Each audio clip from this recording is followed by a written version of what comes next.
Every great conqueror always wants more to conquer, and in Sins of a Solar Empire, you'll be able to take your mighty empire to many galaxies in this 4x real-time strategy.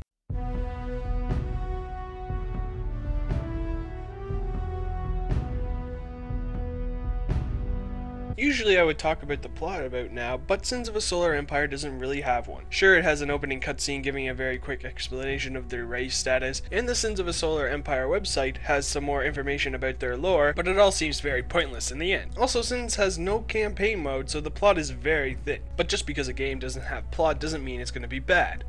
The game has a very quick and simple tutorial to help learn the game controls, and you get accustomed to the game's interface very easily. The game mainly consists of galactic conquest type maps where the goal is to wipe out the other players by means of upgrading and building up massive fleets to take over their planets. Being a real-time strategy in a 4x space game, the movement and camera controls move very smoothly and swiftly, which is great when having to move from one galaxy to another. Also, compared to most real-time strategy games where different buildings build different units and upgrades, Sins has them basically in two places. One in the bottom right corner to build all your buildings and units, and one at the top of the screen which opens up various tech trees for your fleet and empire. This setup is perfect for the way the game is set up, so you don't have to click a bunch of different buildings to build certain things. To help build your empire, you have three main resources: credits, which generate from planets, and metal and crystal, which has to be harvested. The game also has a black market, which you can buy and sell your metal and crystals, which is an option I love having since I hate when I'm playing a real-time strategy game and I'm sitting on a stockpile of one resource and twiddling my thumbs waiting for the other one just so I can do something. When exploring on planets, there is a chance to find an artifact that gives out bonuses, which gives a little bit of an incentive to colonize and explore on more planets. There are diplomatic options where the computer will give you missions, and if you complete them you can get a reward and earn happiness with that empire. And the more happiness you earn, the better the chance you get trade routes, seeing each other's planets, and eventually allies. Also, there's an option to have space pirates active, and the empire with the highest bounty within a specific time period will be attacked, but it can also mean you get attacked constantly by them as well.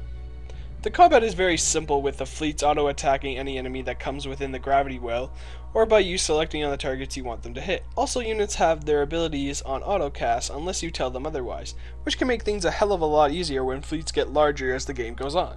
Sins has three races to play as: the Advent, who are humans with psionic powers, the Visari, who consist of many different alien races, and the TEC, which are more regular humans.